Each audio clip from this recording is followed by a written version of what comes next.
inmensidad de un cielo azul, sin una sola nube, la desesperación tiene un nombre: sequía. Y en el corazón de esa desesperación, la fe se convierte en la única moneda de cambio.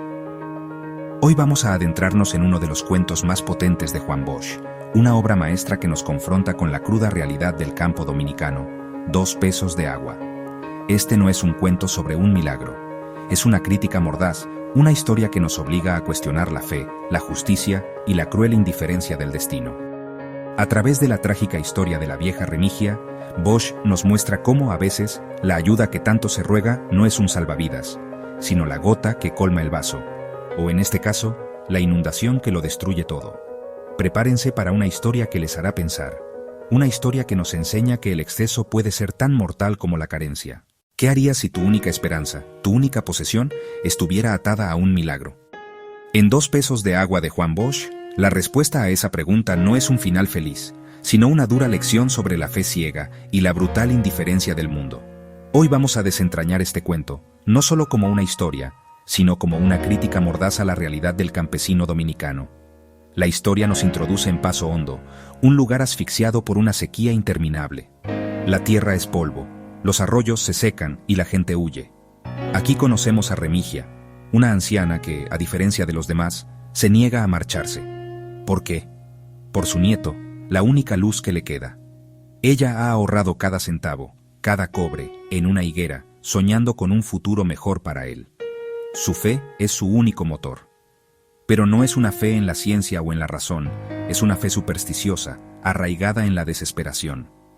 La desesperación del campesino muestra cómo la sequía no es solo un desastre natural, sino un motor de miseria y éxodo. Remigia no acude a la iglesia o a un sacerdote. Sus plegarias son transacciones. Ofrece dinero a las ánimas del purgatorio a cambio de lluvia. Remigia empieza a gastar el dinero que ha ahorrado para su nieto. No lo usa para comprar alimentos o buscar un lugar seguro, sino para comprar velas, que son su ofrenda a las ánimas. La narración de Bosch es brillante aquí. Mientras Remigia se consume en la tierra, la historia nos lleva al purgatorio. En el purgatorio, las ánimas, metidas en el fuego, manejan un sistema de contabilidad macabro. Ven las ofrendas de Remigia y se asombran. 2 pesos de agua. Nunca habían visto una suma tan grande.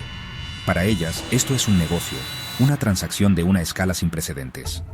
Bosch nos presenta una versión deshumanizada de la fe, donde las súplicas son un negocio. Las ánimas no sienten piedad, sino asombro por la cantidad de dinero. Lo que para Remigia es un sacrificio sagrado, para las ánimas es un negocio, una simple contabilidad. Las ánimas deciden recompensar la fe de Remigia.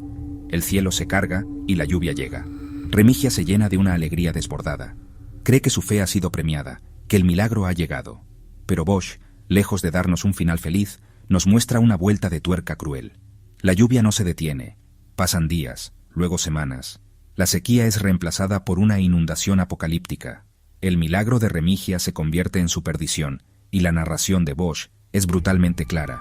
Mientras Remigia se ahoga, las ánimas gritan desde el purgatorio: todavía falta, son 2 pesos de agua. La respuesta a la fe de Remigia no es un justo equilibrio, sino un exceso. La naturaleza no actúa con piedad, sino con una lógica despiadada. Este final no es solo una tragedia personal, es un reflejo de la realidad social. El campesino que vive en los extremos sufre la sequía y la inundación. No hay un punto medio de estabilidad. El cuento se convierte en una metáfora del desamparo y la falta de control que el hombre del campo tiene sobre su propio destino.